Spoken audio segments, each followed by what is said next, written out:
It's a new day. Peace in the hood. It's here to stay, cause it's a new day. It's a new day. Peace in the hood. It's on its way. It's a new day. It's a new day. Peace in the hood. It's here to stay. We gotta stop this violence. We gotta keep this peace. We gotta come together.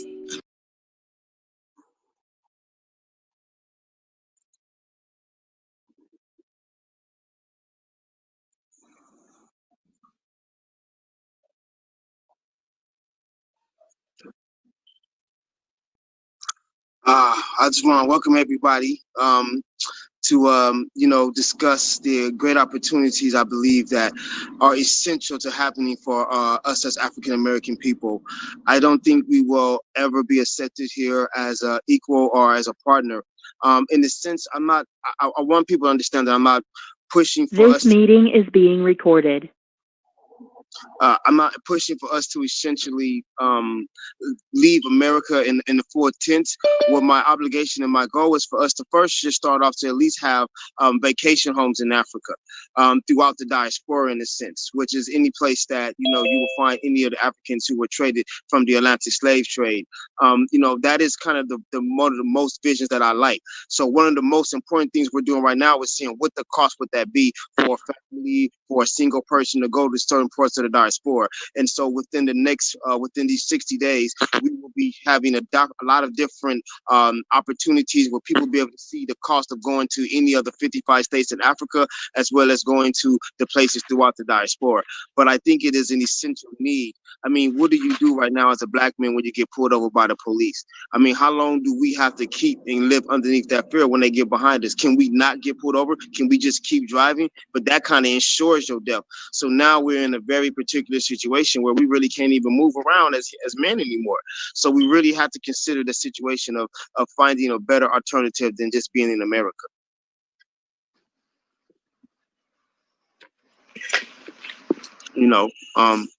If there was any questions, one of the major things we have to look at is we've been here for 500 years and he has not quenched his lust.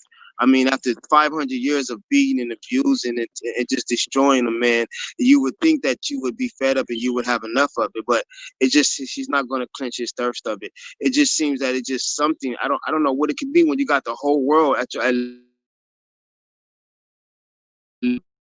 mean, you have want to kill black men. And it's just like, I mean, it's so much the world could offer. And if this is the only thing that's left for them to do to make them validate themselves as men, then, I mean, there's nothing we can do to continue this race. Like I tell people, they never offer freedom to the white woman. She had to beg for voting rights. She had to beg for job rights. She had to beg for equal pay. These things right now, she's fighting for equal equality right now still. And that's his wife.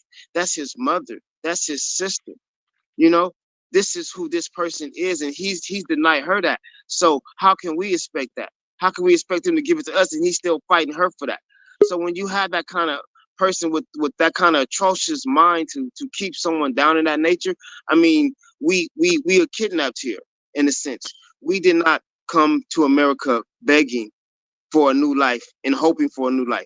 We came here to build that new life for people. We built that new life. And after we built it, we the only ones who don't get a chance to benefit from it.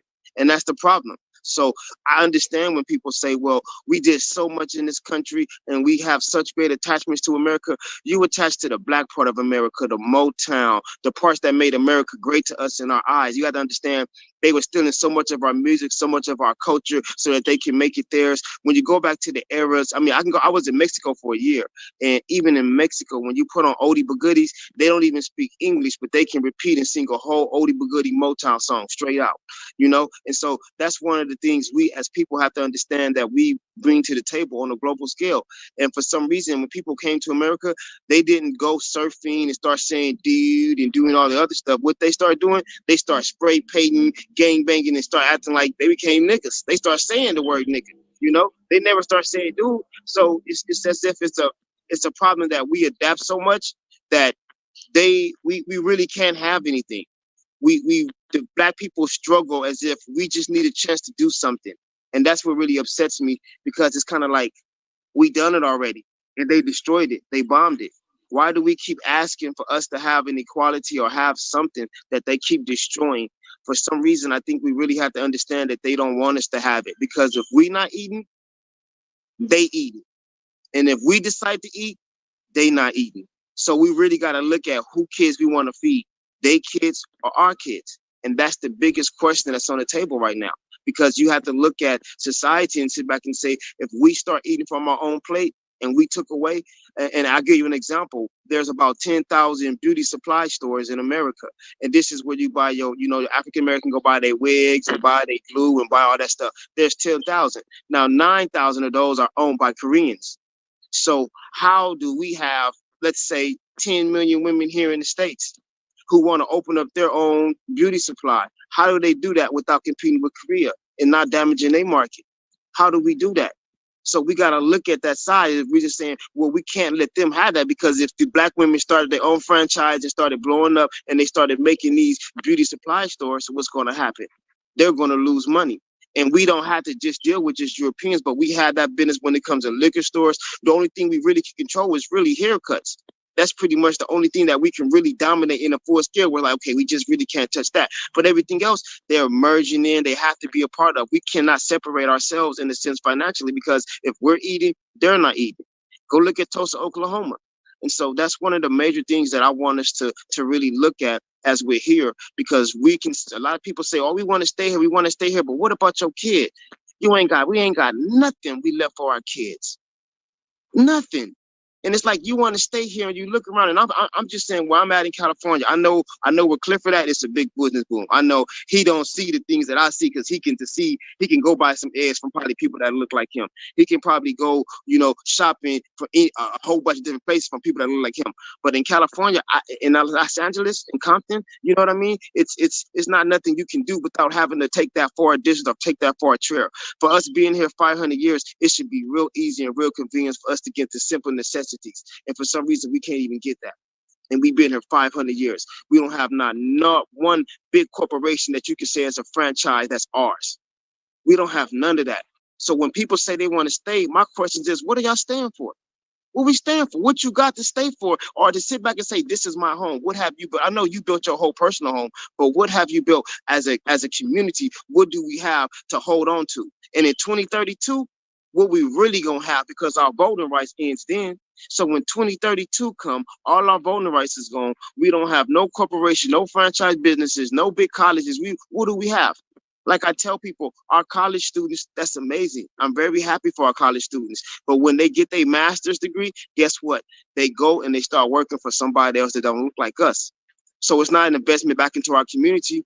All of our youth and all of the African-American teens that we send to college and we send off, they end up benefiting some other race except us. We need to be able to develop an opportunity that when our kids go to college, they can come out of there and they start benefiting the community. And that's one of the major issues. But again, people want to stay. We can send our kids off to college overseas where they can be a benefit overseas. Like our homeless here. Some of our homeless here know how to work on cars. They know what a car is. They know how to work cars up and down, but it's such a easy labor out here. Anybody can do it in the sense, fixing a car, but take him to another other country. He's the man. He could be a teacher there in another country because he knows how to work on these cars. So that's the kind of stuff we have to stop looking at the way that the white men want to look at our homeless and stuff. Our black men have always been great, because if he wasn't great, they wouldn't have came way over there 6 months travel to come and get us. And we the only ones here who did it, and we're here, and everybody else kind of fled their country. They fled the place where they were getting beat, where they were getting abused, where they were getting treated so dirty. They fled that. We came, built the country, and then we came and got treated like that in the country we built. And so we've been here 500 years. We kind of mastered, in a sense, the way of being underneath the prosecutor, in a sense, the one who was persecuting us. We know how to live underneath them for 500 years because we didn't have nowhere to run to. You see, everybody else, they don't know how to really go back and fit in to where they got to come from, in a sense, and really make a righteous change. But we can make a righteous change because we have been through such a traumatic opportunity. And one of the major things we try to get people to understand is we want to change passport too. We shouldn't have to pay for passports. There's no reason why we, as African Americans, come to this country as slaves 500 years ago, and I got to pay you to leave. Why should I pay you anything to leave? I didn't ask to come here. Now, for all the immigrants and everybody else who came to this country begging, that's fine. But you can't charge us on that car. That's disrespectful and that's wrong. And we out here dying, out here getting shot in the police, and these things are kind of happening to us. So it's a lot of little things like that that we need to change on a global scale. No, I don't want to. Go ahead. Well, I've never been to, out the country. I've only traveled to the motherland. So I'd like to bring in Umar and then Charles, and then we can pass it around. What do you think, Charles? Give it to my older homie Charles, my big homie. I'll take the mic. You know, I'm not shy when it comes to that department. First off, I want to say that I think, and the brother touched on this earlier, it's a lot of work we got to do with our own awareness and how we identify, you know, as Black people in this world, because we've been bombarded with, you know, generations of trauma, you know, and work has been done to take away our connection to our ancestral heritage. You know, even in the process of creating a slave, they call it a breaking process. You have to break a person to make them a slave, you know, and so to break a person is taking away their language, their culture, their connection to the land, you know, their ability to organize and build and all the things that make us healthy pretty much was systematically used to, taken from us so that we could be manipulated and controlled. But in regards to our consciousness, when Black people do have the ability to travel, you know, it always amazes me the places people want to go, you know, and I say, that's crazy. Why would you want to go there? Why wouldn't you want to go where Black people are, you know? And so, I've been blessed to have that awareness at a young age. And so I always wanted to go where Black people were. Part of me learning more about my heritage was following the diaspora. I looked to see all these Black folks, like people don't even think about, like all these Caribbean islands is full of Black people, you know, every one of them full of Black people, but it's a whole trail of our ancestors. These are people that are literally related to us. If you follow, you know, from the islands, South America, is like, these are people we're all connected to, leading back to the motherland. And so for me, that's what was my passion in travel, is that I want to go to places where the Black people are. And the other thing is, I don't want to go to these places to feel the luxuries of America. That's where we get it twisted too. Because some people go there and then they hate the place because they didn't have pizza and fried chicken and they didn't have running water and electricity. Right. You know, and then they start talking crazy and like, I ain't going back there. You know, it's like, but you're not understanding. So that's the other part. And the brother Marshawn talked about this is, you know, all the hell we caught in this country, Black people in the diaspora caught the same hell. You know, and so you're dealing with colonization, you're dealing with exploitation for generations. Even on the motherland, people now understand this country's in Africa, they only got like 50 years of independence. You know, that's deep when you think about it. 50 years ain't nothing. They ain't even a generation. That means prior to that, they was being exploited by some European nation, you know, and you can follow that by the languages. So when people talk about reparations, that's another case for reparation. You can follow the language trail back to people who owe you money. You know, we speak in English. Okay, where do English come from? We got brothers that speak in Spanish. Where do Spanish come from? We got brothers that speak French and Creole. Where do that come from? And so that's part of the discussion too, is knowing that we connected to Black people everywhere. And I've been blessed to travel. I spent time in Dominican Republic. And this other thing I want to point up, that not a lot of our migration also has been voluntary as well throughout the diaspora. So in the Dominican Republic, it's the same island as Haiti. And so I wanted to go there because it's a Spanish-speaking country that has a lot of African culture. So it was part of me immersing myself in the African culture. I wanted to know about the singing and the drumming and the rituals and all the spirituality. You know, and so, but when I was there, they told me there was people who came to the island they said, your people came here. And there was a group of people in the early 1800s that left Philadelphia. Hundreds of people left Philadelphia because they wanted to go live in a free Black nation. And so it was organized by the AME churches, some of the black churches in the early 1800s. Hundreds of people, they was like, I'm out of here. And so there's a part of the Dominican Republic called Samana, is in the north part of the island, and they're called Samana English. And black people from Philadelphia, Delaware, and they literally was my people, because my people from that area, they from South Jersey, Delaware, Philadelphia area. They went there and they took Protestantism there. So Dominican Republic is one of the few Spanish-speaking countries that's not predominantly Catholic, and that's because of African Americans. A lot of people don't know that, and they told me that. They was like, your people been here, but also Marcus Garvey spent time there too. And so, so I was blessed to be able to see that. And even here in the United States, when you look at the migrations, that's been part of our history too, is we move to places where is opportunity. We move to places where we can be more independent, where we can network, where we can be more strategic. That has been part of our history, but a lot of us are disconnected to that. Even folks that ended up in Canada, it was folks through the Underground Railroad networks. They ended up in free black communities in this country, and then some folks left the country. And then some folks, like I mentioned, they went back to Africa. It's not a new discussion. People been doing it. They've been doing it since day one. It's stories in the islands in Cuba, people that were enslaved, they got their freedom, they got some money, and they went back to Africa, because they knew where they came from. They knew what their connection was. And so I've been fortunate to travel. I've been also to Cuba. So when I went to Cuba, same thing. I wanted to go where all the black folks was, where the culture is.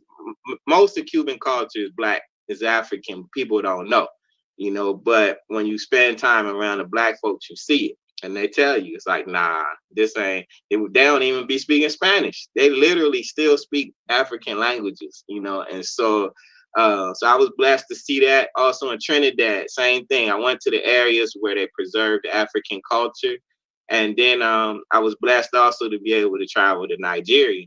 But my goal in going to Nigeria also was to look at the indigenous stuff. I wanted to go to the ancient shrines. I wanted to go where they still have the traditional kings, the royal culture, the lineage, that stuff still exists. It's still, when you talk about royal family, we've been so brainwashed, we automatically think Great Britain, because they still, got an influence over the world. But it's black royalty all across the globe, but in the motherland, it's still generations of royal families that's there, and when you see it, when you experience it, it gives you a different appreciation. But I just want to say that we just have to change our value system, and understand that we deal with the same problems, but part of our dilemma is to be able to leverage the resources, because when we have strength in numbers, but at the same time we don't create a sense of safety and connection if we culturally not acting like African people or acting like black people, because a lot of us take a lot of ignorance, and a lot of our ignorance been broadcast around the world. I'll tell you this last story, and then I'll pass the mic.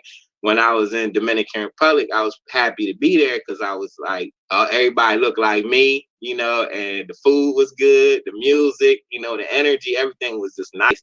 And this brother was like, oh, where you from? And then I told him I was from here.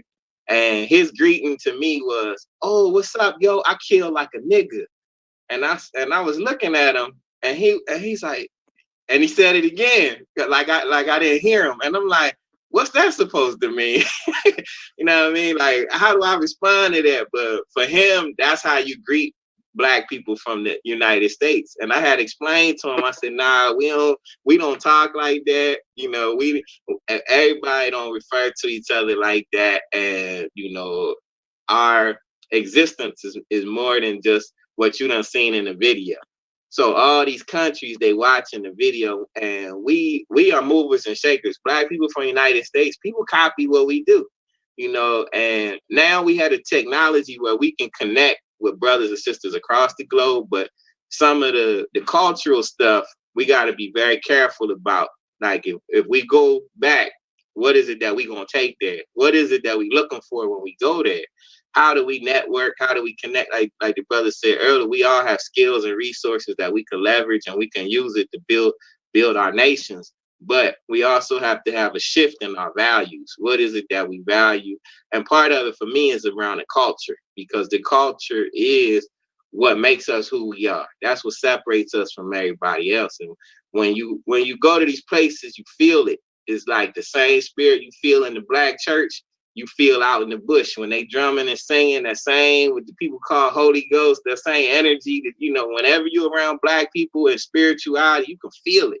It's something you feel, but it's something that give you power, you know. And that's the other thing, we got to be able to respect our diversity of spiritual beliefs, because black people in the diaspora, we had indigenous systems before we had Islam and Christianity and Judaism. We had other stuff, you know, and that's the foundation. And that's what links all this stuff. But the main thing in there is you can feel it. It's the vibrations we feel, you know. And I think, you know, that's pretty much all I want to say. I like the discussion, but definitely culture plays a major part in that, because like I said, if you think you're gonna go and set up shop and be the king of some you know, village and not know nothing about the people, you wasting your time. Umar, then we got Clifford, then we got Pastor Shaw.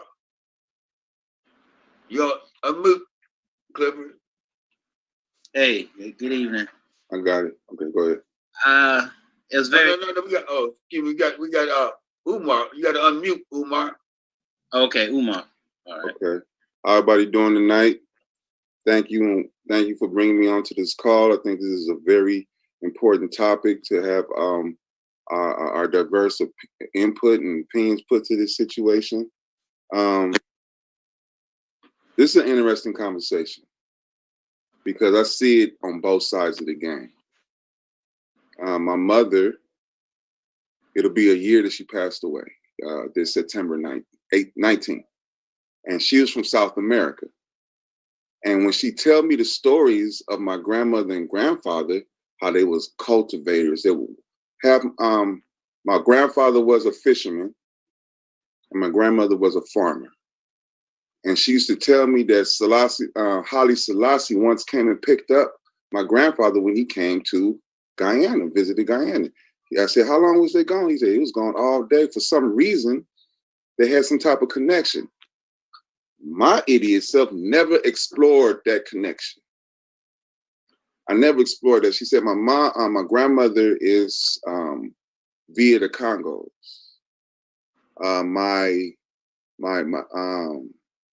My grandfather's Nigeria. My wife, she's from South Africa.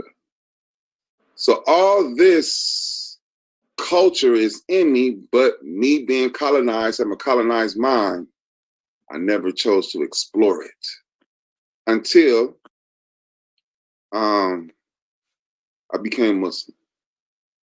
When I became Muslim, it showed me that I had a culture. I had to start acknowledging my heritage, because for me, Islam gave me identity.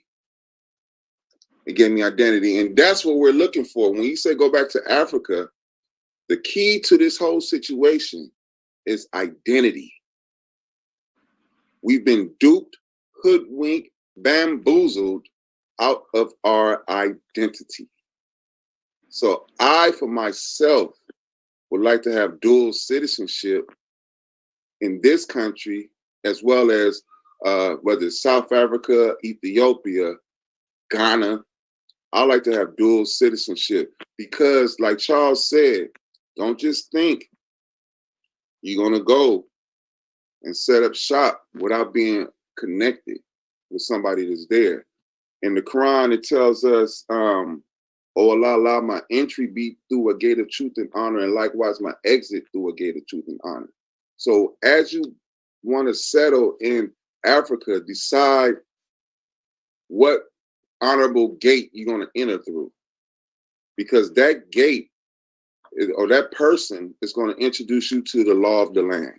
It's going to bring you in as a family member. It's going to help you get your citizenship. It's going to help you become established. Marshawn, you raised a lot of good points, soldier. A lot of valuable points. We, as African Americans here in this country, have gotten complacent. Just because we got the Civil Rights Act, we thought the fight was over. We should have continued that Civil Rights Act into the Human Rights Act and took it to the next level. So now in 2020, this is why we still have the problems that Martin Luther King died over, that Martin Luther King, Malcolm X was shot over. Even Kennedy was shot over. We still have those existing conditions because we gotten complacent.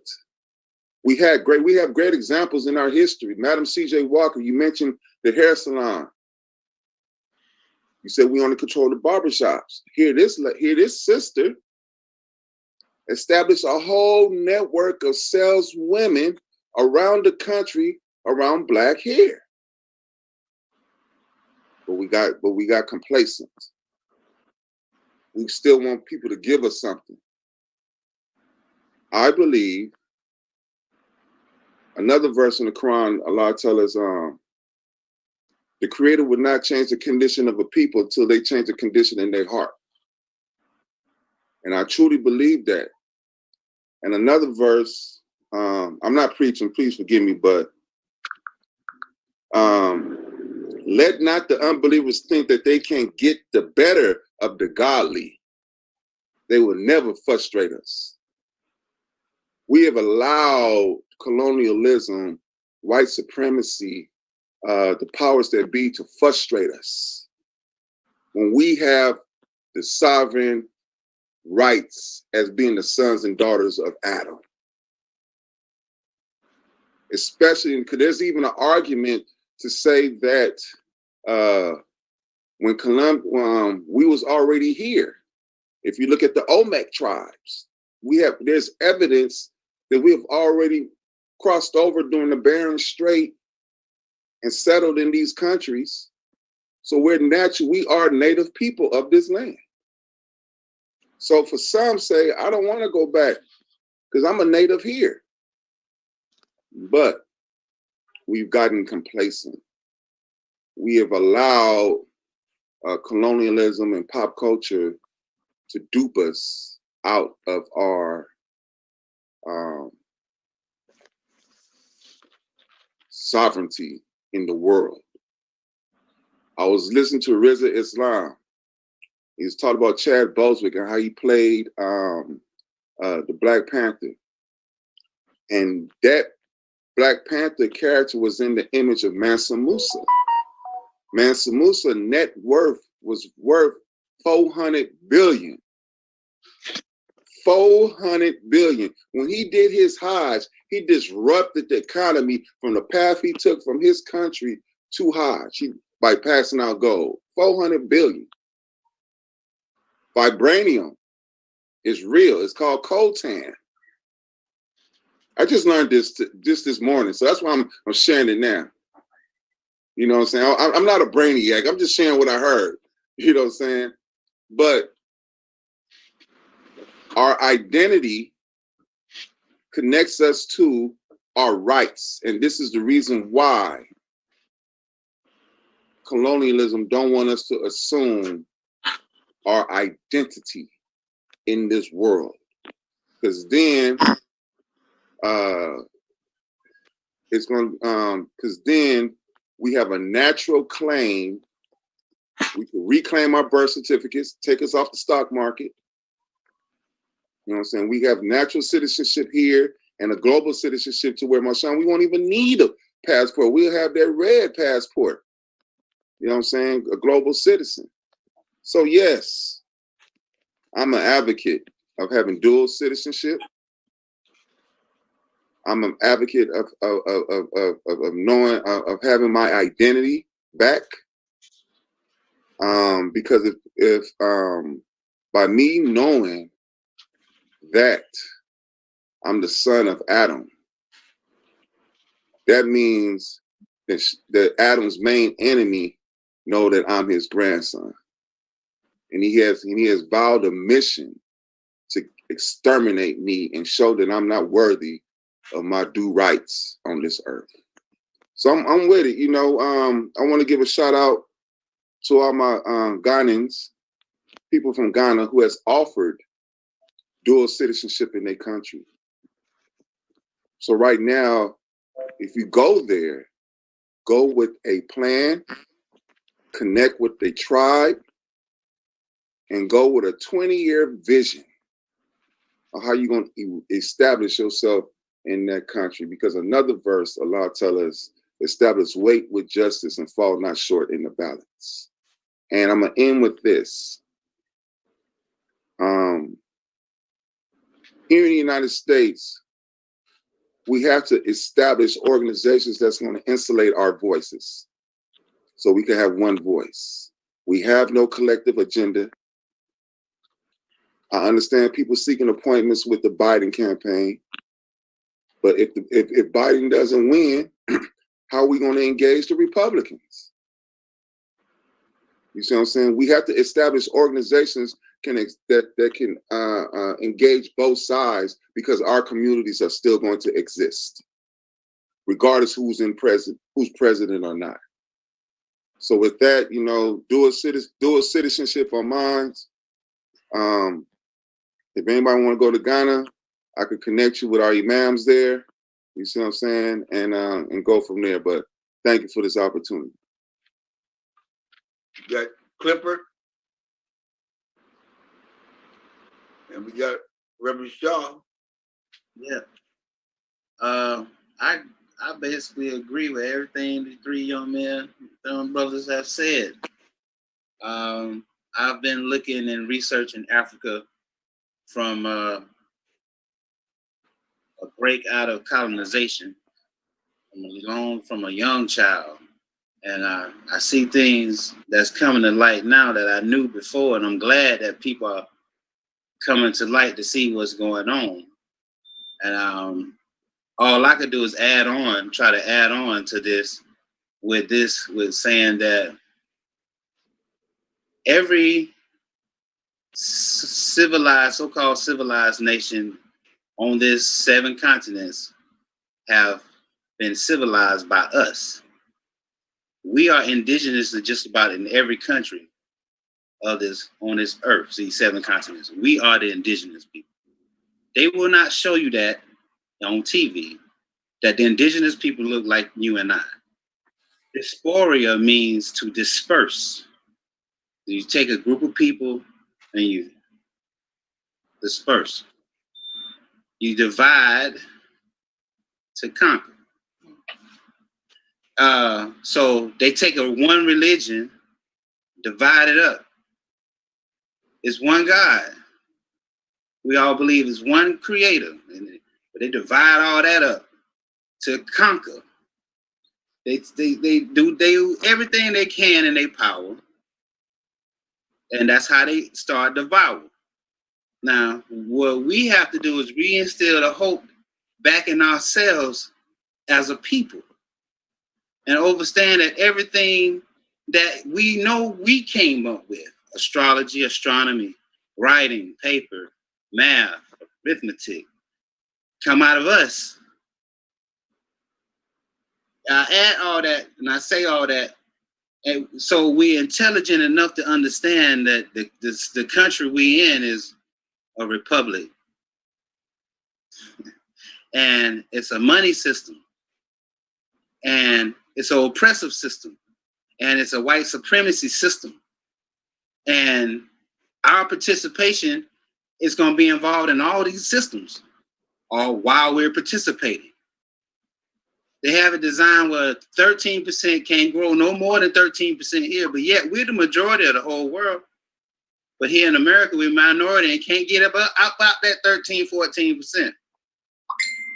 It's all designed to kill us and to conquer. The agenda need to be unity, unify. We need to come up with rules for ourselves. We need to come up with rules on how to govern ourselves with each other. So we won't have to be participating in white supremacy system while we're here. The ones who choose to stay, you need to change it for yourself and don't worry about their system. I feel though, I always follow the followings of Marcus Garvey. You know, these countries are in Africa are telling you there's better ways for you to live. Just come on, there are better ways. This country's inviting you, like Ghana, giving you citizenship. As soon as you land, they're giving you a visa. I've researched countries all over the continent of Africa. Some of them countries, our dollar go a very long way. We go over there with the American dollar with good intent and goodwill to serve people, not just ourselves. We can build a nation over there and be our own allies for the people who choose to stay here. We build a bridge, whatever country. If we decide to go to Ghana, Uganda, Tanzania, Mozambique, South Africa, Ethiopia, wherever we decide to go as a people, if we all decide to go in different countries, we still meet allies with ourselves and with them. But we don't go over there with a capitalist view of how they did us, and we just gonna go and eat. That's gonna be messed up. We're not even gonna be able to do that. So we should go over there with like, how can I be a service to you as well, and not just coming over just to eat off you like everybody else. But within doing that, you need to I've researched how I can be a help and what skills that I have that I can contribute to their society as well as them helping me out. If we go there with a mind like that, the one we choose to do it, it'll be, I feel like we can build a nation like that. I feel like we can build a nation like that because African Americans, when you think about it across the board, what we don't know is we have engineers, we have scientists, we have doctors. I mean, I could just keep going. With any category, specialized category, we have that. We have it. So if we go over there as a people in our specialty in order to service as a human race with our people, we'll be very successful. We need to stop worrying about, I think that the problem is that dollar. We were so more worried about that dollar because it's designed for us to be on a survival tip. We're surviving instead of trying to use it to overcome. We're trying to use it to overcome, but it's more on survival tip, like just pay my bills and just have enough to go on vacation once a year and I'm good. We don't need to be looking at it like that. Because if you take us out of this society, if you remove all black people out of society gonna go broke. We the wheels that got the car running. We got it moving. We the wheels and the engine. We still the wheels and the engine. You look at any corporation, the people that make the money for the corporation get paid the least. We get paid the least, and then we got to pay insurance, and then we got to pay for this, got to pay for that. So even if you're making money, you still basically check the check. Because you got to pay for all this just to have something off your neck. We need to look at all this, not just the oppression. The oppression, yeah, we look at the oppression, but look how the oppression spreads throughout. It's a tree with many branches. It ain't just one branch of oppression. It's many branches we have to look at. It's in our school system. It's in the it's in all the three branches. Just to make a broad statement, in every branch of this system, oppression is in it.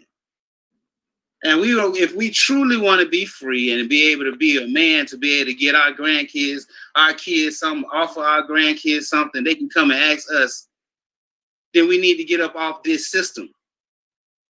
If you and give it back to them. We don't have to participate in this system. We don't have to participate. We participate in this system very well and overcome many times. It's documented history of how we as a people have had cities and towns and was doing very well until hatred came in and destroyed. We know how to do it.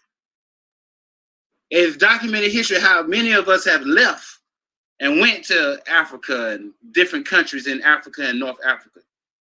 It's documented. We decide what we're going to do, but we shouldn't be on a divide. Just like the brother said, we shouldn't hold religion against each other. If you respect of another person, you treat people how you want to be treated, it's not going to be a problem. You don't want to be disrespected for how you feel. You don't disrespect nobody else on how they feel. We work on how we treat each other. We get together like that on how we treat each other. We rise above. We rise. Stop worrying about what that man got and what he doing, but rise. Look, ask that man how. Don't mind telling that man how you did. Lift up, teach one another, teach each other, wash each other's hands. See, we wash each other's hands and look out for each other. See me as your brother and not just that dude or that nigga. If we see each other, I don't know you. Nah, I ain't never seen you before in my life. But if you have a problem and they're oppressing you, you my brother, I'm going to try to help you. Stop pulling out your camera and filming bullshit. Intercede. If you see his bull, help your brother, your sister. We need to start looking at each other like that. We are a minority here. Look up the numbers. It's 300 million white folk in the country. It's 42 million black folk in the country. And then you look at all the other nationalities and how many they represent. So we're not that many here. We are a minority here. We're not on a world basis, but we are here. And we need to start acting like that. It's a small axe can chop down a big tree, right? That's what Bob Marley said. We need to become that axe. If we become the axe, we can be highly successful. And we don't hate each other. People want to stay here. We ally with our brothers and sisters here and look out for each other. We build nation within nations. The Diaspora come together in a dispersed environment. I digress. Very sure. Well, you know, this has been this has been a great history lesson. There's a lot of great points that have been made. We must always make sure that when we have a plan, we know how long it will take to execute that plan. Right now, if we just opened the doors to Africa and said, everybody that want to go can go, we would find a large majority of us would not even want to go.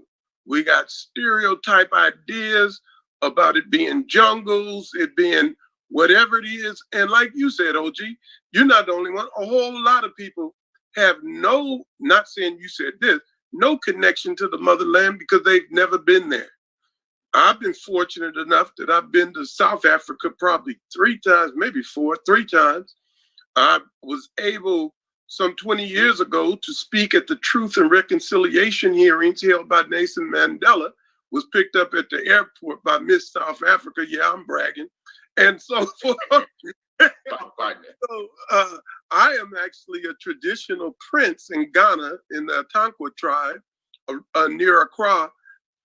So, and that was only because my mother was made a traditional queen mother, and with me being on the scene, then they made me go to the libation ceremonies and so forth to become a prince named Ohinaba Kwesi Amisa, being born on a Sunday to a queen mother with the power to give life. So I know a little bit about the continent, not nearly as much as I should. I have not been past those 2 places, Ghana and South Africa, but I could feel the spiritual culture of Africa. I've talked to people and actually seen the spirit of Ubuntu, where, you know, people will actually give to a stranger before even feeding their family sometimes. And those type of things are the ways in which we came from. Then we got over here and through means of torture and as you all know that I always tell on mental health, and a lot of the divide that we see now comes from Dr. Benjamin Rush, who had the negritude theory that said that Black people's skin was dark because we had a disease akin to leprosy, that white people should stay away from us, and the only way to know if we were cured or sane is if we turned white. So white became right, white became might, and then we had our biggest divide at that time, going along with the house Negro and the field Negro. That was another divide. And ever since then, Black people have had this mindset of Willie Lynch put in us that has caused us to even war with ourselves. And at times we feel so hopeless and self-hated that we shoot each other and kill each other totally unnecessarily, as our lives don't mean anything. Going to Africa, my grandfather was one of Marcus Garvey's biggest best friends. People thought because they looked alike, they were brothers. And, you know, it's just a lot to it. Brother mentioned what Reza Islam said. If you ask Reza, he'll tell you I'm like his uncle. I've known him since he was 9 years old. He was a member of my church. This brother, he come with some credentials because he's a member of the Nation of Islam, born in Islam, was a member of a Christian church. He studied Scientology. This brother do a lot of different things. And, you know, so I respect him. I don't know if the question what he says about the Black Panther or not, because I was a big comic book reader and I remember the excitement of a Black comic book hero back in July of 1966. I only remember that because the comic book came in the same year, month of my birthday, and I was about 11. And I think when you research it, that the Black Panther book came out several months before the Black Panther movement started. But, you know, that's neither here or there. I don't know the history of what was the intent, because I do know when we look at the Lone Ranger, he was based on the character Bass Reeves, and Bass Reeves used to pay people with silver dollars. The writer made the Lone Ranger have silver bullets. Bass Reeves was a Black man, so the Lone Ranger wore a black mask. Bass Reeves had an Indian person, because during the time during that time, you had to have an Indian scout in the Oklahoma Territory. So, you know, Bass Reeves had an Indian scout, so did the Lone Ranger. So, and I'm only telling that part of the story just to confirm what everybody else has said, is how we have influenced culture, and we didn't even know that. We don't even know that Pretty Boy Floyd, the notorious gangster, would not rob Black banks because Blacks shot too straight. See, we don't know that type of history sometimes. So we are superheroes. Everybody know it but us. And so we have to make sure that when we go, we have a plan. I actually applaud Marshawn for the effort and work that he's doing. This brother is one sharp character. I've seen his work. I've seen what he's putting together. I know what he's trying to do. And my only regret that I'm not younger to be able to even be more entrenched into what he's doing and how he's doing it. But the idea of going back to South Africa, if we have a very good strategic plan, if we have finances to go and start businesses, to be able to create fisheries and bakeries and things like that, the things that they need, that I've been told by kings in South Africa that they're missing and they need, because otherwise we can go back there and face the same bigotry and racism that we face here, because the whites do still control the government and they're backed by the military.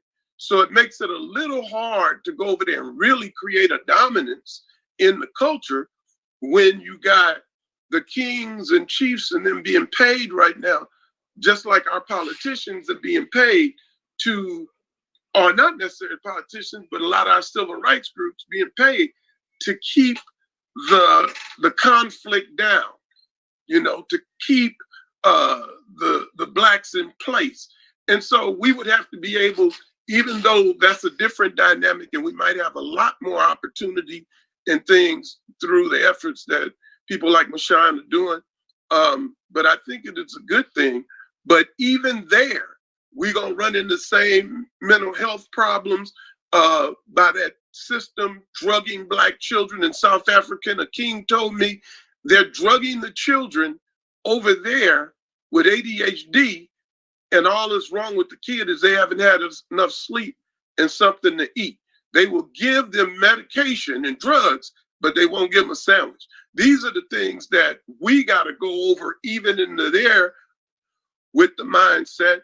And, you know, hopefully the young brothers, the coming generations, you know, they will be the ones to lead the connection, because with the technology, one of the brothers mentioned about how we have all of these different type of experts in technology.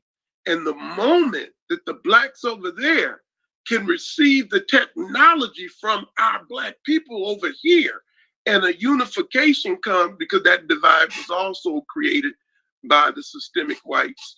I separate them from whites, but by the systemic whites, because when I first went over there, I was treated like a king. And then they said, you're not what we were told about Americans. And I'm like, what is that? That you don't like us. I said, well, over there, they tell us y'all don't like us either. So we know that there was somebody in the mix causing this conflict and this separation. So I'm just hoping, without taking up much more time, that our young people can bridge that gap, bring us back to the motherland. They do overall respect and care and love us. They look at us somewhat like celebrities in some places. We need to know that that is our homeland. That's where we originated from. And if we don't believe that, then all we have to do is look at how they treat us here in America. But, you know, so that's where I want to come in, deal with it from that point of view. But I think it's a wonderful idea. And I think if we can penetrate into the soul of Africa with the right spirit, the riches of Africa can change with the American black going over there. Okay, I did kind of wait for my end. You know, I like to be like Charles, but like I said, I've never been there. Only through books. And at an early age, the only thing I knew about Africa was Tarzan. That's all I knew about Tarzan, running through, whooping up all the Africans, running around there, beating the tigers and everything up, and the Africans wasn't doing nothing. You know what I'm saying? And that's what I knew.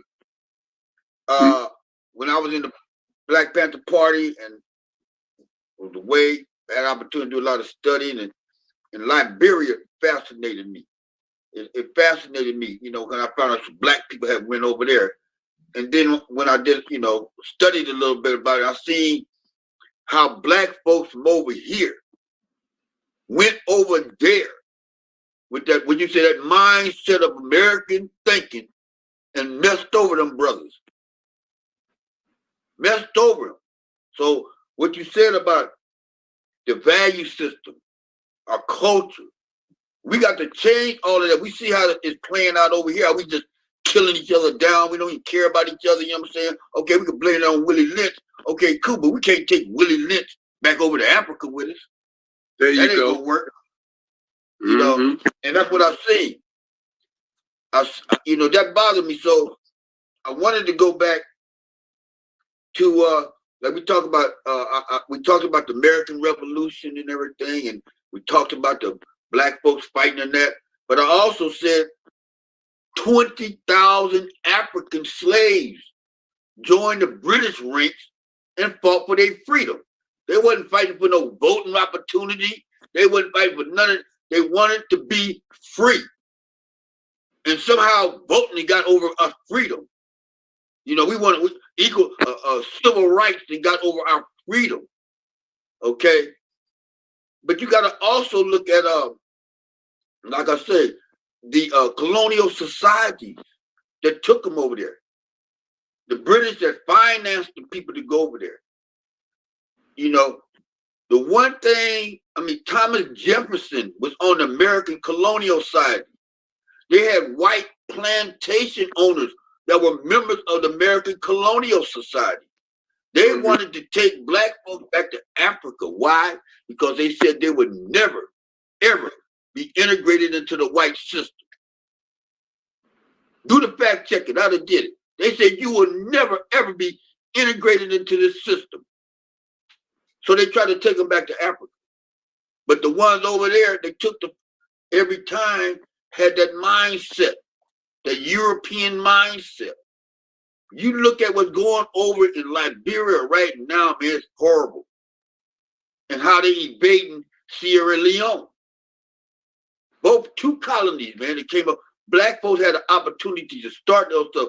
So I'm a doubt that we have the opportunity to do something, but if we don't do it right with the right state of mind, it's gonna crumble. We built settlements over here. I always imagine had we built some settlements in Africa. Little Wall Street had been built in Africa. I said, what? Imagine that. What had it been there? You know what I'm saying? So, but we cannot go over there, man. I'm doing my fact checking, man, and all the minerals and what my Sean said. Look at all the brothers in the penitentiary. Come on, you want to do some criminal reform? Why don't you let them all out and go to Africa? Let them all out so we can take them to Africa. Let them get a job. We got plumbers. We got electricians. We got carpenters. We got everything Africa needs. If we go over there with the right attitude. It shouldn't be no unemployment. We got everything we need right here. You know what I mean? Now the brother say, I don't want to go. Okay. Well, you know what? That's what I'm saying. Listen. The black patriots, the ones that fought in the American Revolution, the black patriots. Before they became black patriots, George Washington told them, we don't want no Negroes in the army. Do the fact checking. We don't want y'all in our army. We finna go fight these British. We don't want you. The only reason black patriots got started because they captured a British soldier. They captured one of them and brought it to them. That's how they got in. They wrote the Constitution. We were not included. Like I said, it was property owners. You know, they writing up the Constitution. You ain't got no money. Get out of here. So they didn't include us. What I'm saying is that we've been forcing ourselves on white people. We forcing ourselves on them. And maybe rightly so, because we did build a country. And you did work it for free. So, you know what I mean? And what's bad, I'm seeing today, you got the corona, so we can't even go nowhere. But check it out. Do you think they would let 48 million black folks get up out of here? So we actually are hostage in this country. Y'all talking about y'all free. Oh, we get ready to vote. Marshall always said he get ready to take that one from you, okay? You already see you shooting you down like a dog, and you got to get a passport to get up out of here. You didn't even ask to come over here. But to get out of here, you need a passport. I got to pay y'all to get up out of here. Black America, check it out. Fact check. You a hostage. You don't want to go nowhere. You can't go nowhere. That's true.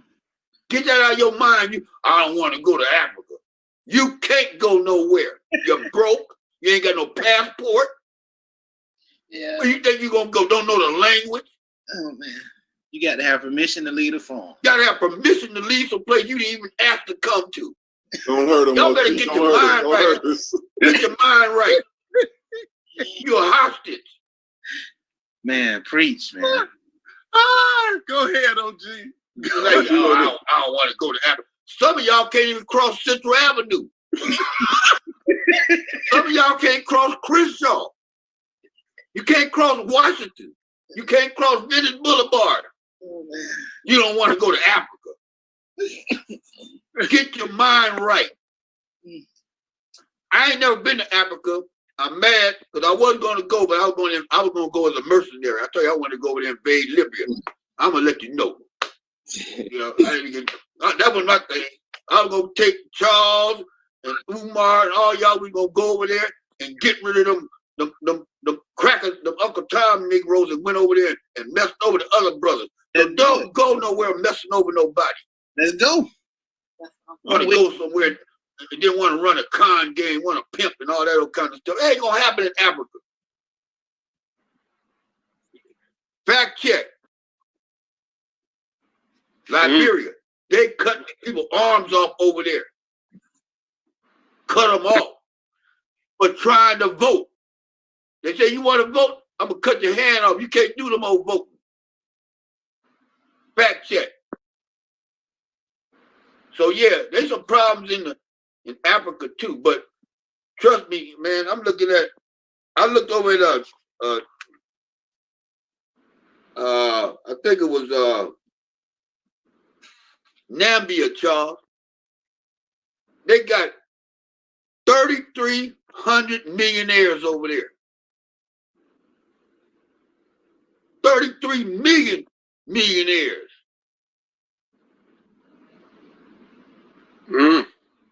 Okay? And they ain't got but 2.5 million people. Gambia. Yeah. Okay. They got 2.5 million. They got 33 millionaires. I mean, 3,300 millionaires. Balling out of control. So yeah, I want dual citizenship. Yeah, we built this over here. So man, I gotta have a passport to leave. Okay, we're gonna work that out though. But yeah, okay, cool. But I want dual citizenship. Why you want to just be a citizen over here where they shoot you down like a dog? Come on. Every day. I think it's gonna be 365 murders for the year out. Every day. So, but the other thing is go over there with the right state of mind, Pastor Shaw, having a plan.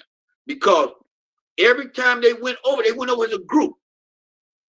Yeah, I could go over there by myself. Charles, you can go over there by yourself. We could all go by ourselves, but suppose 100 went over there with some money and bought us a cop and go over there with the government permission. That's why my minister of Foreign Affairs, Cleveland, he's supposed to be making sure we get all the ambassadors. We want to talk to all of them. We're gonna have them on Zoom. Ain't that right, Michelle? We're gonna talk to them on Zoom and work this stuff out. We ain't gonna just jump on a plane ship. They might have to come rescue us. Shit, because we are hostages. We're gonna make sure we prepared, definitely. We hostages. Talking about, yeah, we can sneak out here one by one, maybe. but for real. Because I talked about Sierra Leone, we talked about Liberia. The third trip was Marcus Garvey. The third effort to get up out of here was Marcus Garvey. And you see what happened to him? They kicked him out the country. They banned him. You see what happened to him? Put him in on fraud. Yeah. When you investigate the fraud case, he was buying a ship.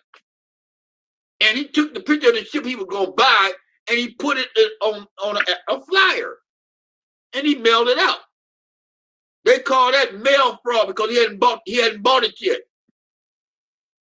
He didn't actually own the ship yet. That was the mail fraud. I went down, man.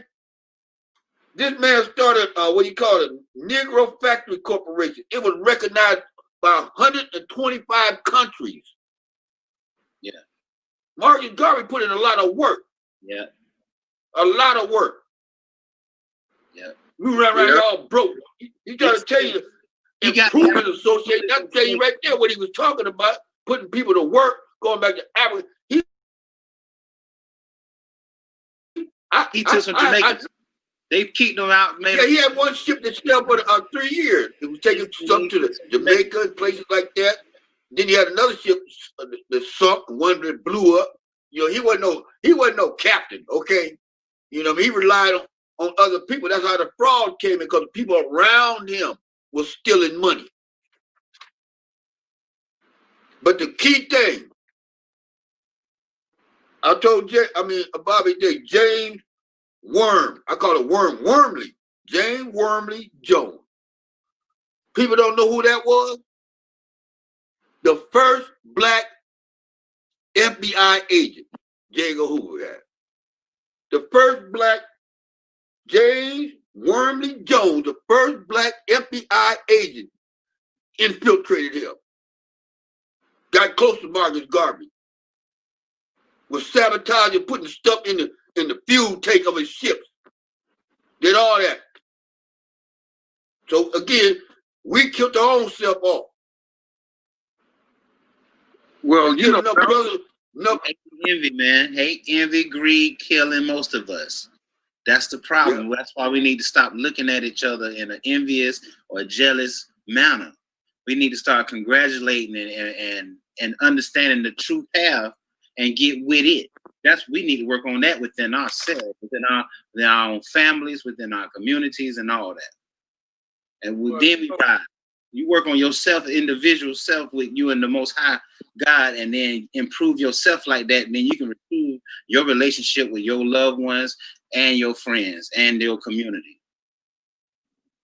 You see, said it's 40-some million people. We got at least 1 million black folks is all right. I think out of 40 million, might be hard to find, but we got a million black folks. Well, see, and again, I'm just mentioning Marvin Garvey and the FBI, so we know the kind of things that we up against. Well, see, the thing is, the thing is, you want to look at is you got to understand something. Like, at our greatness, we still not going to be accepted. Like, you know, you got to look at Magic Johnson. Now, you look at Magic Johnson, you would say he is probably the businessman. He is probably the epitome of what you would want the black man to be. Like, if every black man had the mindset to do the business, to focus and build the community and have that outline like Magic Johnson, that's exactly what you would want. But what happened? They didn't even want his girl. That was just his little whore. He didn't want her taking pictures with him. I don't want you taking pictures with one of the most successful black men in the world. So that just shows you that even at that high level, that they will not respect you. And it goes back to what you said again, OG, about us wanting to be accepted, wanting some acceptance from them. Because I remember as a younger kid reading in the books, and I seen when we were fighting to get taught in schools. And I remember the white people throwing rocks at the black women and the children and throwing rocks. We don't want to teach you. And they're sitting there saying, you're going to teach our kid. And I'm sitting there saying, why are we sitting here taking these rocks to the head, getting busted up and getting beaten to make this white person who hate our kids, who hate us, teach our kids? And we fought for that. And we called that part of the movement. And I didn't understand that movement because I didn't understand how could you be getting hit with the rocks. And it was successful because now my daughter's in your classroom and you teaching my daughter, but this woman hates your daughter. So what is she going to really teach her? Because she don't want to teach her. She hate her. So what did we learn that from? Why couldn't we have the mentality to say, we're going to open up old schools and teach this and teach what we wanted to teach, but we wanted to accept it because I guess it was something that said better. Oh, my black kid was taught by this white teacher. He may be more accepted in the world. And we can see right now, after Magic Johnson, there's no way that we're going to be accepted. If they can't accept us at that high level, why are we going to continue to try to accept some acceptance from them? They're not going to accept something that we can obviously see is better. And that's the big problem. I'll say it to the face. It's hard to accept something that's better because after 500 years of what you've done to black men, you still find successfulness and lust. After all the money you got, all the riches you have, you want to shoot and kill black men still? You still haven't quenched your thirst? Yeah, it's a joy in the oppression. But from our point of view, it's not only about acceptance, it's about proving that you just as equal as them, or even not, if not better. But we need to get off all that altogether. We need to start focusing on ourselves and our community and our loved ones. Stop worrying about what they doing and how they feel about us. And stop worrying about all that. Stop asking them for degrees and stop asking them for jobs. And start putting all that within ourselves, even within the oppression. Look. You look at other nationalities from different countries. They in this system. They know what this system about. Yet they still look out for each other. You understand what I'm saying? We need to get on that. We need to get back on how it was during segregation when we couldn't do nothing they wanted to do, and we just said we wanted to drink their water and sit at their counters and all that, ride in the front of their bus. We need to get back on when we was segregated, looking out for each other because we already knew what time it is. Because the times ain't changed. A law don't change the heart. You understand? That, like, take this last thing that happened in Kenosha. Trump said the boy was defending himself. The autopsy said the boy shot the man 5 times in the back. How's that self-defense? So it don't matter. You understand? Well, they shouldn't. The mayor or the sheriff said they shouldn't have been out there protesting after curfew. Well, you give them a curfew so they can break a law. Get all this messed about. Get all this, man. It's not for us. We need to figure out a system for ourselves.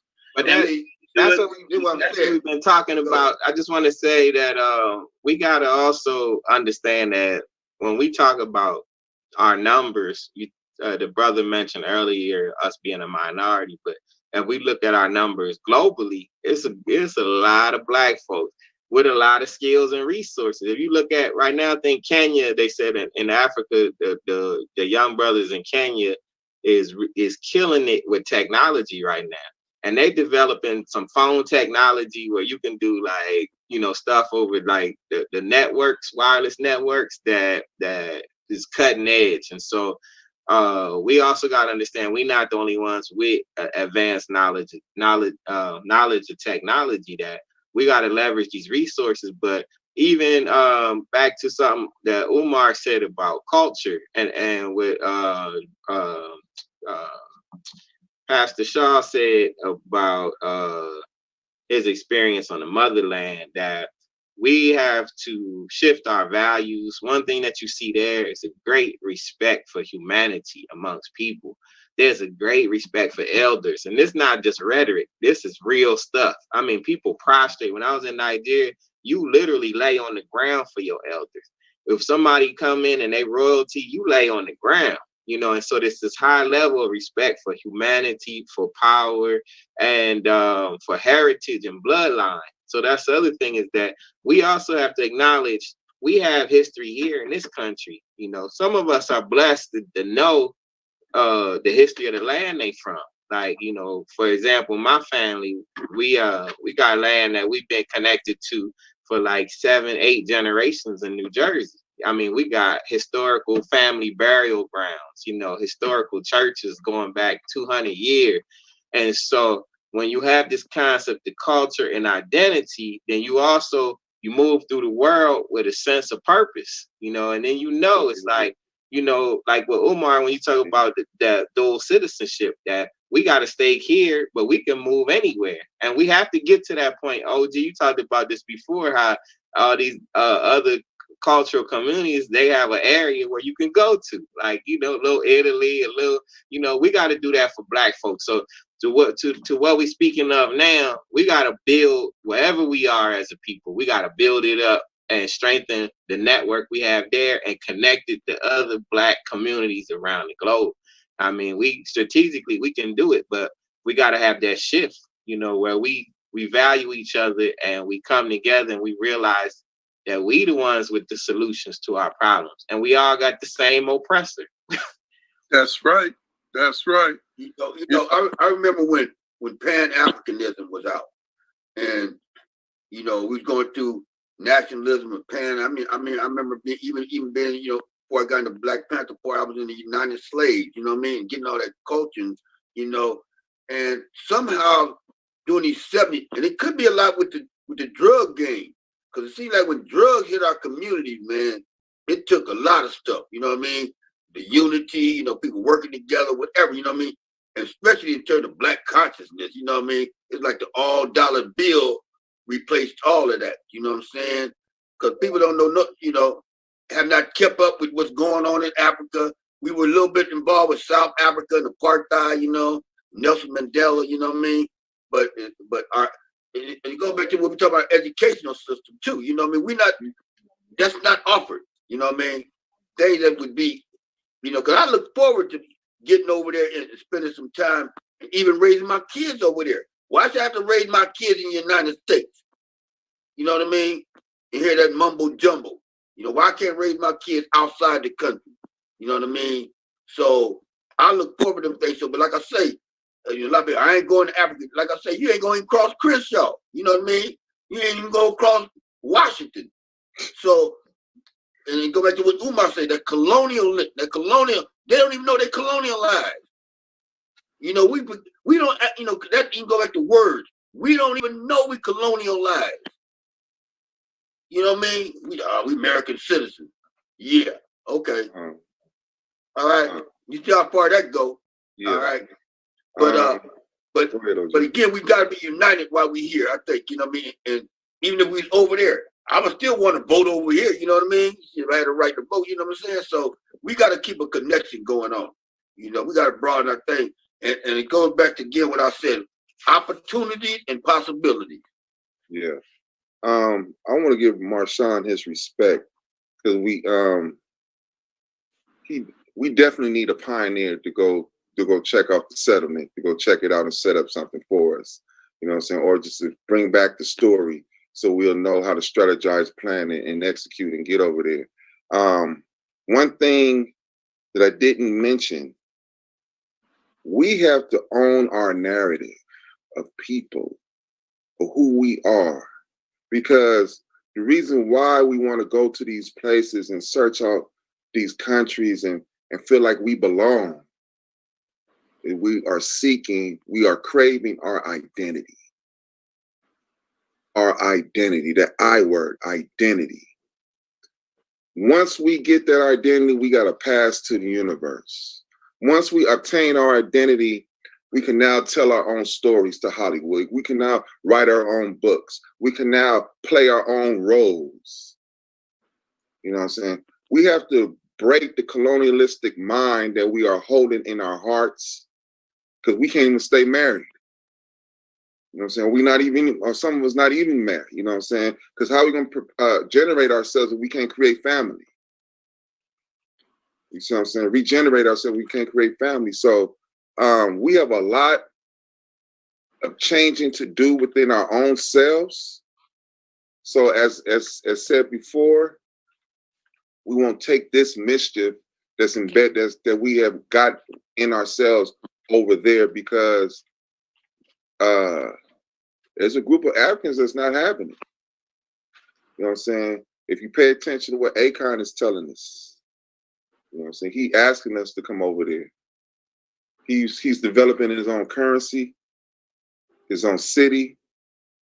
You know what I'm saying? And you know, it sounds easy, but we have to do a lot of research. I like that hashtag you got, OG, fact check. That's the next of your next. That's the name of your podcast, brother. Fact check. You know what I'm saying? Fact check. But yeah, we got a lot of facts to check within ourselves. And I want to commend Marshawn, because it seems like he has purged himself, himself of all the things that we've been talking about, to have this conversation to lead others and point us in that direction. So salute to you, soldier. I really appreciate that. But this conversation is definitely giving me something to think about more, you know what I'm saying, and trying to visit, because my travels have taken me to Saudi Arabia and Europe. And every time I went to Europe, I always trip how their economy is connected to somewhere in Africa. Their economy is connected, whether it's Sweden, Belgium, wherever, France, the economy is connected. They're being fed from the motherland. And if we start repopulating, maybe our ignorance will rise up. Be like, man, we want our stuff back. You know, man, maybe that's when we do need to take this ignorance back. And like you said, OG, liberate ourselves. Because I know my personal struggle to bring about good, I won't mind, even if I got to wait to the day of judgment. You know what I'm saying? I won't mind, even if I got to wait to the day of judgment and let God show us the truth on who's who and what's what. I do believe that justice is coming. You know what I'm saying? So either way, either or, let's get what they owe us, nothing more, nothing less. If you owe me $1, give me my $1. That's right.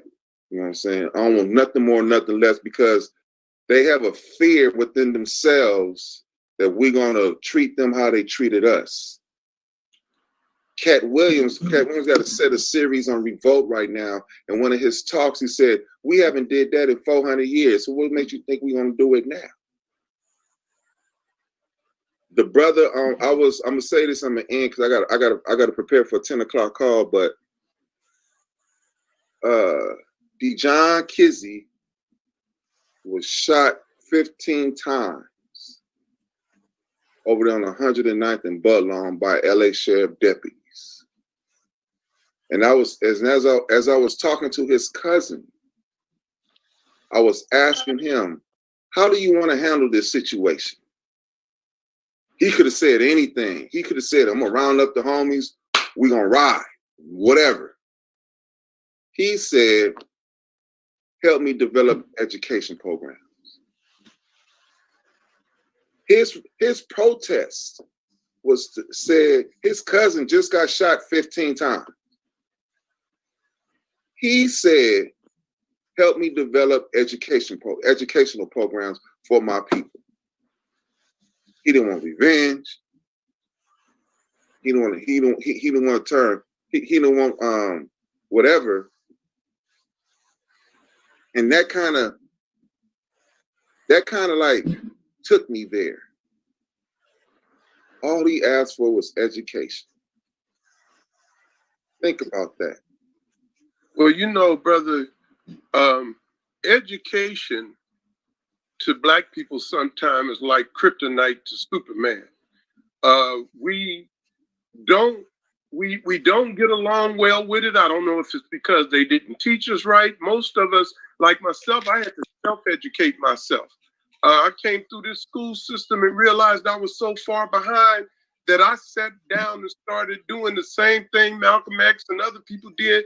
I started clearing words, making sure that I understood what they say. To this day, if I don't know what something is, I look the word up, see what definition applies, and put it into my vocabulary.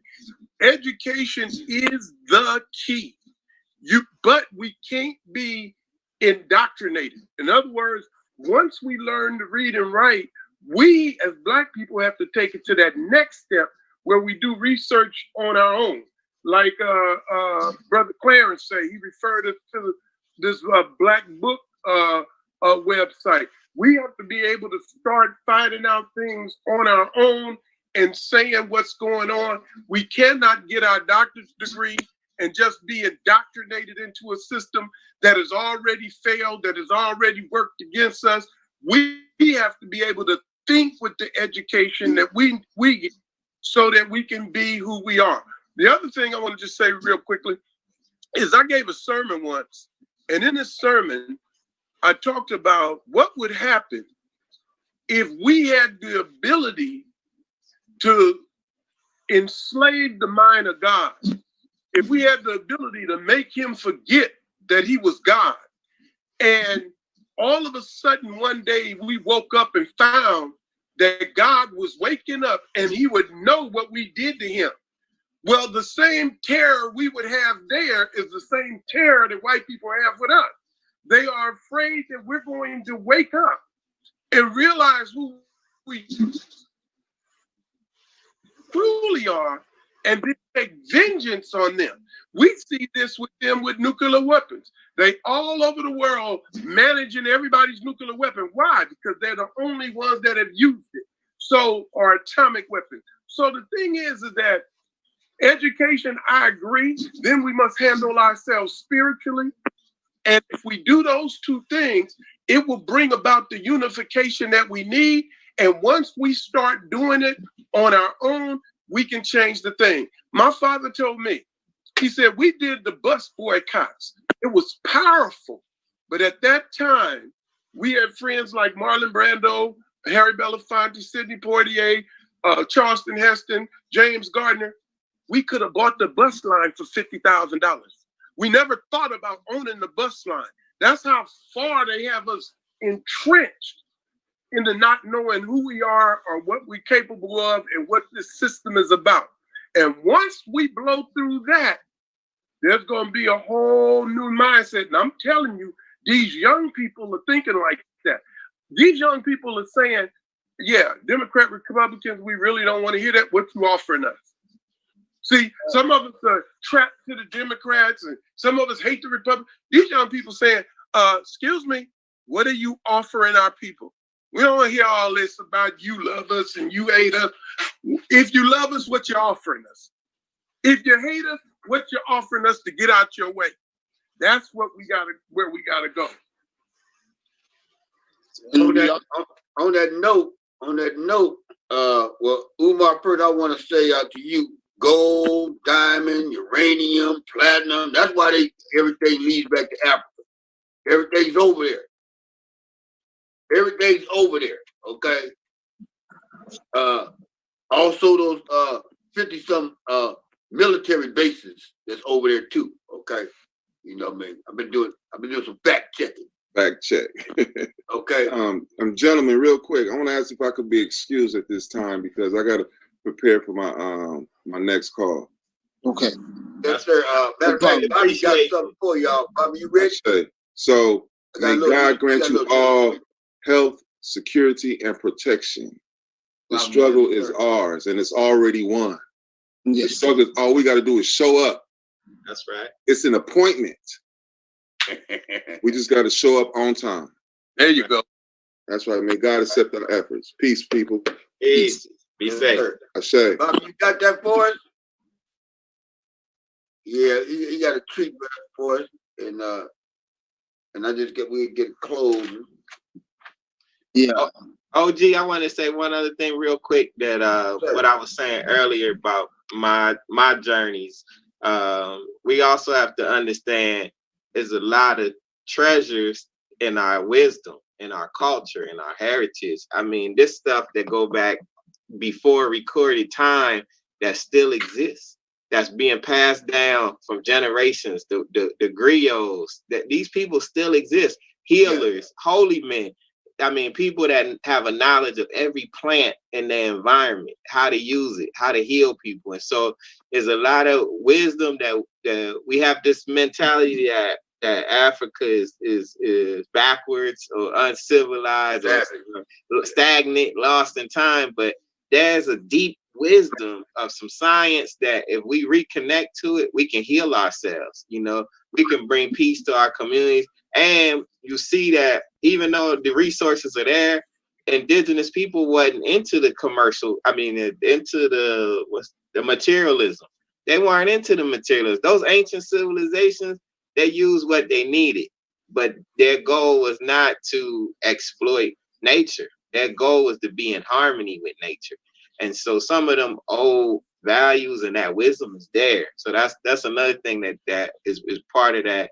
The riches of the motherland, and then the diaspora is wise elders all through the diaspora that have held on to stuff that they tried to beat out of us that still exists. That's what I'm saying. Well, working with Marshawn, I know some good stuff is gonna happen. Well, can I interject one thing? It's on my heart. I wasn't gonna say nothing, but since Umar said it and Reverend Shaw hinted at it about how we might treat them if we ever come into power, there is a prophecy in Maccabees that it's gonna be another revolution, and we as a people are gonna win, and we're gonna sell them to another people of a foreign land, and them are gonna treat them way worse than how they ever treated us. That's a prophecy in Maccabees. When you read the book of Maccabees, you'll see that. Maccabees was one of the books they took out of the original Bible. And I like the Maccabees. And I wanted to say something real quick, OG, real quick before we go. You know, we do have a plan set up for our 13 and under youth.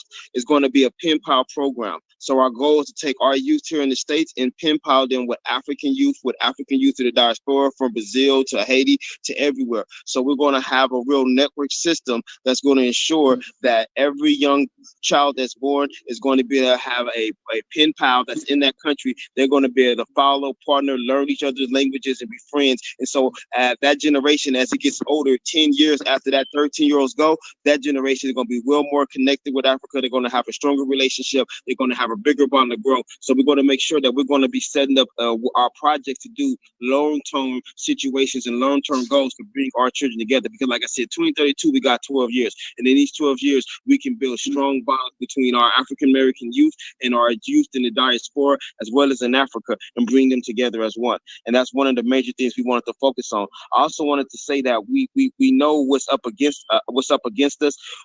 We have to understand, a lot of time people are like, oh, you got to be ready. We as Black people, when the Europeans came to America, to the New World, they wasn't ready. When immigrants came to America, a lot of them wasn't ready. They got here, they took the chance on going to do whatever they had to do to make that move, to do whatever they knew to bring that new country or bring that new part, that new obligation for their people and for their culture together. And we got the ability to do that. Now, remember, the same way they gave the immigrant sovereign cities here in America, they can give African Americans our sovereign cities here that'll be diaspora nations. And these diaspora nations, we will be able to have introductions and import and export directly with Africa and the diaspora. So the plan is very simple. It's not that they have no control of us anymore. They can't really tell us. They can tell everybody else who kind of came here by choice, but they can't tell the person who fought in every single war. They can't continue to tell us what to do anymore. At some point, we have to be able to say enough is enough. You're not in control of any your laws don't really merit to us anymore. You need to go hold that to somebody else. The thing is the friction that's going to come with that, because like I tell people, when we start eating, they're not going to eat. And that's where the problem comes in at. Once we take our money and we start making our own money, they're not going to be able to make no money. That's why we don't have a company business now. That's why they stay trying to stagnate every business we got. Like you talked about those gentlemen out there in Kenya who are coming with that electricity. We don't have a big network that we can showcase them on. See, imagine if we had our own network, TV network, we could take those Kenyan brothers and we can make them famous tomorrow. They're not going to let us have those type of opportunities. That's why we don't have a network, nothing like that in place, because with those things we can take those brothers and make them too famous, and that's the one thing that they have that we can do that they can't do, and they want to control and stay in front of that. So we got to look at what's up against us. We got to confront them on that, and we got to pray that we get that. We not only have to pray, we got to make sure that white boy know we want the same white boy y'all had when Jack Johnson won the first heavyweight champion of the world. They wanted to kill him, but he was so prideful not to kill him, because he knew if we kill this brother, they gonna all look at us like a bitch. They gonna look at us like we the softest things on the planet. So they let him stay. And that's the answers the white boy we need. This white boy we got right now is far from the answers, because he had turned over in his grave to see that he took us, he destroyed the Indians, he destroyed our whole culture, he came and built this country, and then he basically gave it away to all these immigrants, bro. I just don't understand what he came and got us for. He was gonna just give it away. And I mean, if you look at the total amount of immigrants and take us out the rear, they outnumbered. So I don't even understand why you would even do that after all our people died, that the country is just given away to somebody else, and then we the ones who are suffering the most in the country building died. It's well, you know what? They're gonna. You know, I look at white racism, you know, in terms of economics. And they know their situation. Listen, it's like me stealing a car. I steal a car, I'm gonna sell it. You know what I mean? They already stole America. They'll do better just selling it. They selling it to everybody. So you know what I'm saying? So after you start going after the landlord, he gone. I don't own the property no more. Okay? So, but I'm saying politically, again, opportunities and possibilities, because like I said, they got rid of his wife. One of the reasons, like I said, you know, in American colonial society, there was plantation owners there saying, we want to get rid of them too. In Marcus Garvey, one of the reasons why they say Marcus Garvey fell, because he had the support of the KKK. They wanted to get rid of them too. Okay, so when we talk about going, I'm talking about what he got. What he had? He had a ship, Black Star Line. Why we can't have our own tourist agency? Why we can't have our own tourist agency and send people back? And what you were talking about with the kids, actually with the corona right now, that would be one of the best things right now for high school students to team up with African students. Right now, they on the internet goofing off, just goofing off, playing around on the internet. That's the plan. They could be doing some meaningful research and dialogue. We need to set up some kind of program like that, like a foreign exchange. We do it ourselves. Yeah, we can't be waiting on them to hook up nobody. You know what I'm saying? Yeah, we're working on the website. You know, that's why we send you African superstar. Yeah, we're working on the website now. We're working on the website now. So they'll be able to go, link on, sign on, and they'll be able to create. And we started with a lot of the foster homes. That's in Africa. There's a lot of foster homes, a lot of kids out there who really need the opportunity. So with this program, as the kids start off, we'll be able to raise the money that's coming in to make sure they all have tablets and all have the opportunities to be able to work and network and see each other and see the visual. So it'd be beautiful for an American girl to just turn on her laptop and see a beautiful Africa, and the girl can turn around and show the dances and show the culture, learn the different languages together, together, and that's what we want to be able to progress and bring into play. You know, so that's one of the major factors that's very important for our culture, is to start establishing those youth and getting them in place and really bringing them together, so that way the generation that's coming ahead behind us, we know ain't gonna have the same issues, the same mentality that we have right now. You know, that's all right, Bobby Buck, you got that for us? I know we're running over, but we're gonna do this. This is just a treat for us right now. I'm gonna get back to you, Marshawn. Don't lose that thought. This is I know Charles probably know this guy right here. What's his name? Locke.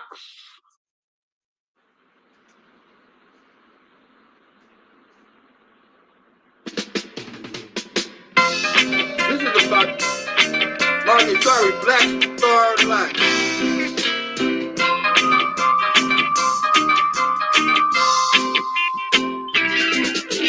7 miles of Black Star Liners coming in the harbor. 7 miles of Black Star Liners coming in the harbor. I can see them coming. I can see hydrants running. I can hear the elders saying, these are the days for which we've been praying. 7 miles of Black Star Liners coming in the harbor.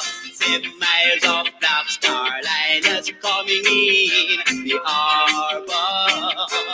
It's repatriation, black liberation. Yes, the time has come, black man, you're going home. 7 miles of Black Star Liners coming in the harbor. 7 miles of Black Star Liners coming in the harbor.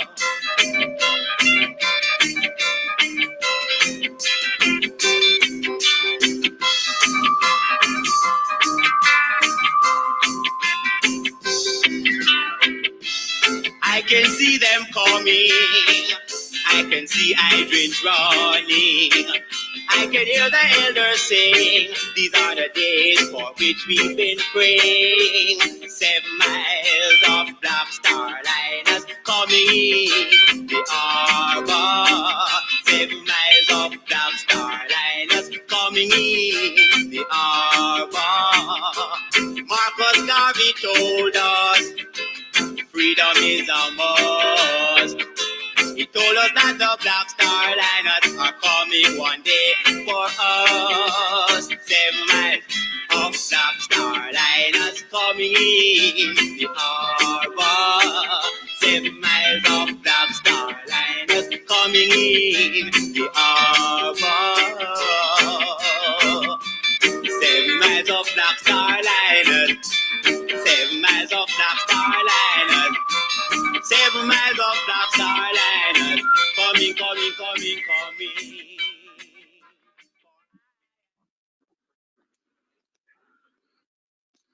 Yep. I didn't know about that. That's that fact checking, Charles. But that's how much they you know, I mean, Marcus Garvey did a lot of stuff, man, that we could take a lot of lessons from. You know, I always try to look to the past, because I don't really think it's a whole lot of new stuff. You know what I mean? I look at what Marshawn doing. He just kind of pushing this forward, you know what I mean, again, you know what I mean? And I think that people will, again, opportunities. You know what I mean?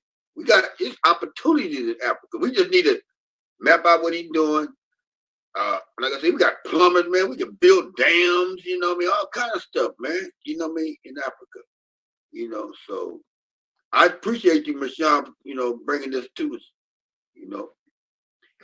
And with that, anybody got any last words? Ryan Crockett, I know we had him on there. You want to add anything to this conversation you've been hearing? Hey, you know what? First of all, I'm just going to say good evening, gentlemen. And I know it's so enlightening to hear everybody's opinion on, you know, the Diaspora. You know, myself personally, I would love to go see some giraffes, you know, shoot, man, it would be nice. You feel me? See some real animals in the wild. You feel me? So, I mean, I'm looking at seeing how I can get my passport and, you know, get that little, what we got to do by October to be able to get on the plane. So we want to. So I'm looking to do all that. You know, I'm excited personally. What I want to hear, yeah, you might come. You know, you like traveling all the time. You can go over there with Michelle, do a scouting mission. You know, we ain't paying. We're gonna get rid. Then y'all over a scouting mission. So we know we gotta raise some money, y'all. We're gonna get rid of those passports for blacks. We're gonna end that for African Americans. I don't think. Oh yeah, we got and that's another thing that black folks gotta really get on. Talking about elections and all that. We gotta get more politically this election. They gotta let us free off that. We need to do. Yeah, that's for sure. But you know what? I meant to tell Umar on the 103rd, man, like the brother asked for education. This has been a great time to get that voter education out there and registration and all of that stuff out there, man, with all the people out there, man. So, you know, Bobby, I'm gonna get past this. Anybody got anything they want to add before we go? Look, as Americans here, we need to look in how to get laws made and how to change laws. That's one way we can fight. Yeah. If we're going to try to build bridges, the foundation over here need to be strong within our community. And we need to have some laws that work in our favor. I got something for you. Clifford. I'm going to send it to you. I got something for you. Certain laws we need to get established for us, and certain laws we need to get erased that's on us, and certain laws we need to get amended. And that's part of our fight. If it's a law, then we legalizing ourselves, and then we're building our foundation right here strong. You understand? And we definitely need to build a bridge in the diaspora. We definitely need to be united in our disbursement. We definitely need to see that skin complexion is something real and strong, because most people, our skin complexion is really going through it, no matter where you at in this 7 continents. Yeah. I know Bobby was talking about doing something on voting. I don't know, he could structure it in a way that it could include different sub chapters, you know what I mean, in terms, because like legislation and passing a bill, you know what I mean, that needs to be explained to people in a way they can really understand it. But also they're gonna see the how bill, you know, how hard it is to actually make a law. You know what I mean? You make a law, or whatever, they put a bill together. Then I go to Charles to get Charles support. Charles say, add this to the bill, and I go over to you, and you add me. I need your help. You say, add this to the bill. Then I go over to Pastor Shaw. He want me to add some more stuff to the bill, and the bill I had came up with, you know, let's smoke marijuana. It got watered down. You see what I'm saying? And that's the thing about the trap they put it into, because they'll say it has to go through a process. Well, I've been around people, y'all met some people we met at the Bucon Center. They were little bitty kids. They tried to buy they wanted to build a recreational center. Them little kids is old people right now. They got the center, but they all old. That process can take you till you dead. Okay? Yeah. And there's an urgency in our efforts. You know what I mean? That's the bad part. Our life has been so bad. It's always been a urgency. I mean, look, they still talking about police reform, and people still getting shot down in the street. I mean, you know what? When you make an excellent point, and what I get out of that is we just need to focus on leaving. Well, you know what I'm saying? If you're gonna do the voting, you got to understand the game. Okay, you got to understand the process. That this is part of the process. Because it's gonna take me 60 years to get something passed, when we can just leave and then 20 years have everything we want. That's if you remember you have options. See, we got to remember that we have options. This is what Marshawn said. We do have options. Charles been out the country. You know, he might have stayed out. I don't know why he keep coming back. You know, for the money, because the money over here. Right. But he thing, goes. You know what I mean? But I ain't never left. Yeah, one thing though that we got to realize that you also these are global systems. You know, it's not, you know. So leaving the country don't mean you ain't gonna be impacted by global white supremacy. you know, because it's everywhere you go. So, you know, part of, even what we talking about now, like raising our awareness, the brothers on the continent got to raise their awareness. They got a big issue there. They've been having at least since the 90s, an issue with all these bleaching creams. That's like an epidemic amongst Black folks that buying products to make your skin light, you know. And all the African markets, they sell all these products that's killing people to make their skin lighter. But all of that is to brainwash that lighter skin is superior. But going back to the last point I want to make, OG, you was talking about this right now, in regards to the education, is also telling our history, because that's part of, and Umar talked about this, controlling the narrative. We have a powerful narrative because we ain't supposed to be here. You know, we done survived. They done tried to kill us so many ways. And that's a powerful narrative to say we done survived all this and we still here.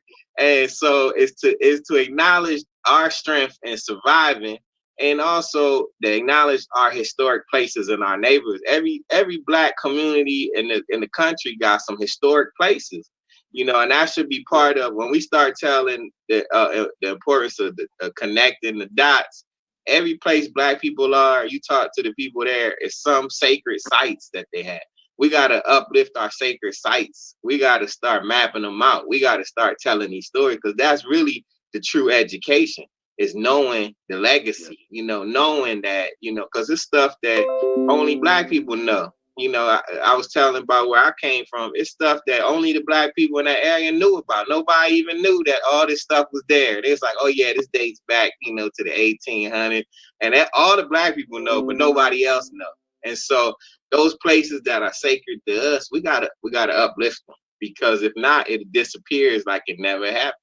You know, and we don't have to reinvent the wheel. Some of these efforts people have tried before, but and some of them were successful, but we still dealing with, like I said, a global system. And so until we are able to really, like I said, have our own narrative and build our brothers and sisters up wherever they are, we're gonna be, you know, dealing with the same struggles.